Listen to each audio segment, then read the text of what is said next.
Hello guys and welcome to another Honkai Star Rail video. Alright, so in today's video I'll be going over the stream summary of patch 1.3. Special thanks to Prydwen here for providing the stream summary very shortly after the stream, only a couple hours after they streamed it live. I'll have the link in the description below if you guys want to check the article out. So for patch 1.3, they have the trailer here as well as the stream if you want to go check it out.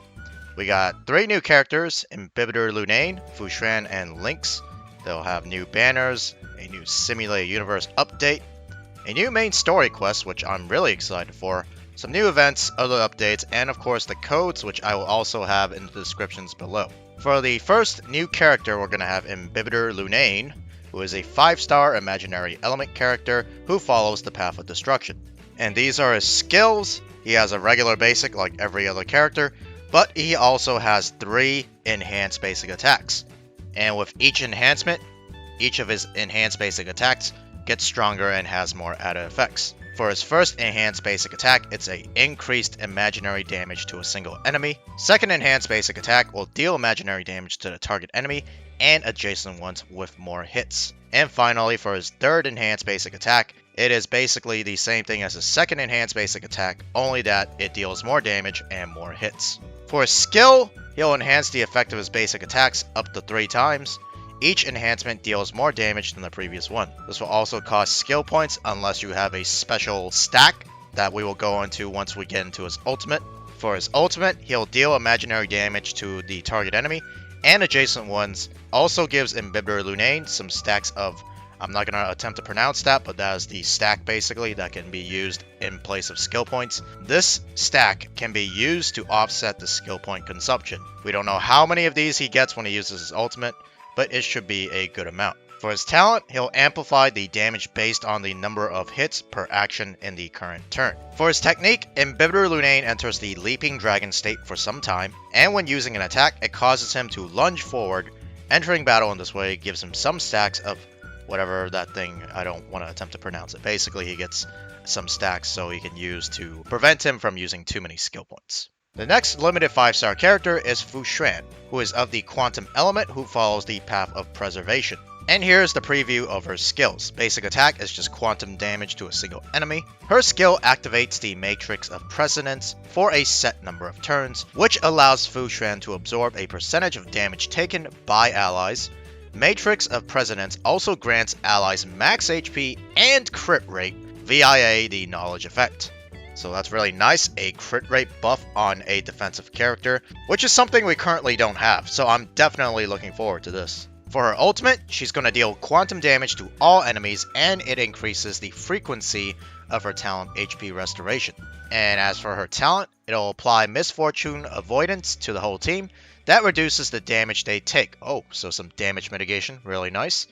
Also, when her HP drops below a certain percentage, she recovers it instantly. So a built-in self-heal once she drops to critical levels. Very useful on a tank. And as for her technique, she creates a barrier that prevents you from entering battle, and it also activates the Matrix of Precedence when you do enter it. So your entire team basically automatically gets the skill effect once you use her technique. Very nice technique overall. Alright, and now on to the new 4-star Lynx, who is a quantum element character who follows the path of abundance. Finally, a quantum healer that is a 4-star. She's also the sister of JAPON and Serval. As for her basic attack, it's just single target quantum damage. For her skill, she applies survival response to a single ally, increasing their max HP and healing them. If the character belongs to destruction or preservation paths, they will have an increased chance to be attacked. Wow, this basically screams out, pair her with Blade.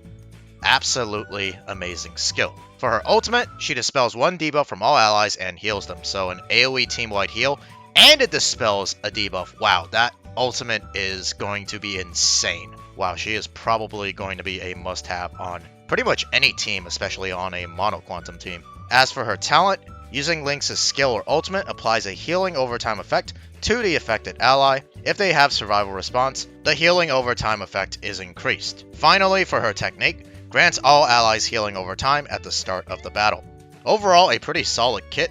It's going to be plenty of heals if you guys need that second healer. So definitely a 4-star worth picking up. Now we get into each of their limited banners. For Imbibitor Lunane, we have Yukong, Asta, and March 7th as the rate up 4 stars. For Fushuans, we have Lynx, Hook, and Pela as the rate up 4 stars. So in terms of 4 stars, I definitely think Imbibitor Lunane's banner has better value. However, Fushuan's utility and overall kit will be useful and more slottable into more team compositions. As for the new light cone banners, there's Brighter Than the Sun, that will be Imbibitor Lunane's signature light cone, and She Already Shut Her Eyes, which is Fushuan's signature light cone. Unfortunately, we don't have any additional information on them. There's also going to be a Simulated Universe update, with the Swarm Disaster update added to the Simulated Universe. Once you've completed the event or a new update for Simulated Universe, you'll unlock a new path of propagation for the Simulated Universe after clearing the Swarm Disaster. This Simulated Universe update will also provide you with 2 additional self-modeling resin.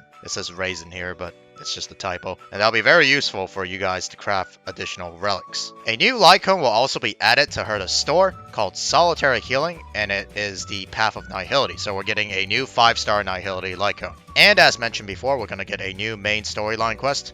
Very nice. Here are some of the new events. We have one event called the Alrum Alley's Hustle and Bustle.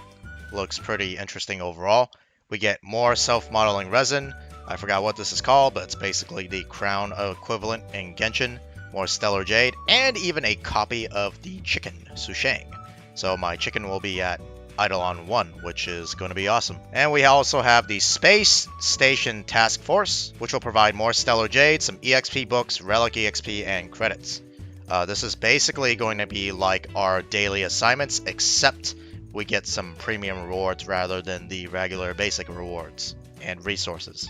We're also going to get 10 additional free summons like every other patch, very generous of Hoyoverse, providing us with 10 free summons every patch so far. And we're also going to have a Planar Fissure and Garden of Plenty events, which means that we'll get double drops for both the Simulated Universe and the Calyxes. Some other updates include 4 new companion missions that will be added for Imbibitor Lunane, Lynx, March 7th, and Luca. And a new map will be added to the Shanzhou Lofu, which is the Alrum Alley. A phone wallpaper feature will be added. You'll be able to obtain them from various events. Friend and chat systems will be updated, and you'll be able to send stickers in chats. Finally, I can spam my friends with sticker chats. The maximum Trailblazer power you can store will be increased from 180 to 240. This will affect those players who don't really have the time to constantly log in every day. I play on a daily basis, so it's not really a huge thing for me, but a very nice quality of life change for those players who can't log in as often. As well as a reserve Trailblazer power system will be added that will save some of the overflow Trailblaze power. And finally, 2 new Stagnant Shadow stages will be added. They will drop materials needed for Imbibitor Lunane and Fushuan. Definitely not looking forward to farming materials for those 2. And of course, finally, we have the gift codes. Once again, I'll have these gift codes posted in the description below. I'll probably even have a comment pinning them. Make sure you guys claim them as soon as possible. They probably expire in around 24 hours. Okay guys, well that's going to be it for this Honkai Star Rail video. Let me know in the comments below what you guys are excited for that's coming up in patch 1.3. And if you guys enjoyed this video and found it informative, please make sure to leave a like, subscribe, or join if you want to support my channel even further.